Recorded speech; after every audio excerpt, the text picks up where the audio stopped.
तो सभी का स्वागत है आपके अपने चैनल स्वरान एकेडमी क्लासेस पर। यहाँ हम बात करेंगे इंडियन नर्सिंग काउंसिल और उसके तहत नर्सिंग स्टूडेंट ने सरकार से पूछा सवाल, हमारा भविष्य खराब करने के लिए कौन जिम्मेदार। तो कैसे भविष्य खराब हो रहा है नर्सिंग स्टूडेंट्स का, यानी एनएम जेएनएम और बीएससी नर्सिंग इस तरीके के जो स्टूडेंट्स हैं उनका भविष्य कैसे। तो नर्सिंग स्टूडेंट्स के साथ धोखा जो है, इस पर एक रिपोर्ट है, आइए उसको देखते हैं। देखिए यहाँ पर सूत्र के हवाले से है कि नर्सिंग स्टूडेंट्स ने सरकार से पूछा सवाल, भविष्य खराब करने के लिए कौन जिम्मेदार। तो सूत्र बता रहे हैं कि Chhattisgarh NIC Indian nursing council की मान्यता के बिना चल रहे हैं नर्सिंग कॉलेजेस का घोरक धंधा। तो यहाँ पर जो है एक रिपोर्ट सौंपी गई, उस रिपोर्ट के माध्यम से अगर आप देखेंगे यहाँ पर तो उस रिपोर्ट में चीज़ें आपको देखने को मिलेंगी। देखिए किस तरह हो रहा है खिलवाड़। तो इसमें जवाब जो दिया गया, कहा गया कि प्राइवेट नर्सिंग कॉलेज में पढ़ रही अंजलि का कहना है, जो प्राइवेट नर्सिंग कॉलेजेस में पढ़ रही है अंजलि, उसका कहना है कि मैंने एक कॉलेज से दूसरे कॉलेज में स्थानांतरण के लिए नर्सिंग काउंसिल से अनुमति मांगी थी। तो वहाँ से ये लिख कर आया कि apex nursing college Raigarh nursing Indian nursing council की धारा 13-14 के तहत सुटेबल नहीं है। अब सवाल उठता है कि आप जिस कॉलेज में पढ़ रहे हैं क्या वो धारा 13 और 14 के तहत सुटेबल है कि नहीं है। अगर सुटेबल नहीं है तो आपका भविष्य इनके हिसाब से खतरे में आ रहा है।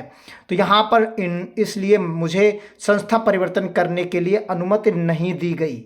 तो आप समझिए यहाँ पर जो है अनुमति नहीं दी गई, चूँकि मैं इस संस्था में अध्ययनरत हूँ और मैंने अपने कॉलेज परिवर्तन के लिए आवेदन किया, तो मुझे मेरे कॉलेज के गैर मान्यता प्राप्त होने की जानकारी मिली। जब इन्होंने स्थानांतरण के लिए बात कही तब इन्हें पता चला कि ये तो कॉलेज जो है वो गैर मान्यता प्राप्त है। छत्तीसगढ़ में ऐसे कई कॉलेज होंगे जो एनआईसी से मान्यता प्राप्त नहीं होंगे। अंजलि का कहना है कि जिस तरह उनका भविष्य अंधकारमय हो गया, ऐसा छत्तीसगढ़ में किसी अन्य विद्यार्थी का भविष्य खराब ना हो। तो इस तरीके की जो अपडेट है वो बहुत ही भयानक है। अंजलि ने किसी जानकार व्यक्ति से पूछा तो उन्होंने बताया कि पिछले 5 वर्षों में छत्तीसगढ़ में कई नर्सिंग कॉलेज शुरू हुए जो कि केंद्र शासन के नियमों के विरुद्ध हैं और छत्तीसगढ़ सरकार इनको रोकने में पूरी तरह असफल रही है। इतने छोटे से राज्य में लगभग 150 नर्सिंग कॉलेज को चलाया जाना संदेह को जन्म देता है। इन 2 नियमों का नहीं हो रहा पालन। कौन से वो 2 नियम हैं, आप उन्हें भी देख लीजिए। भारत सरकार के गजट नोटिफिकेशन के नियमों में ये कॉलेज पालन नहीं कर रहे। अंजलि ने स्वास्थ्य मंत्री श्याम बिहारी जायसवाल को पत्र लिखकर कहा कि छत्तीसगढ़ के सभी कॉलेजों की मान्यता की जांच कराई जाए।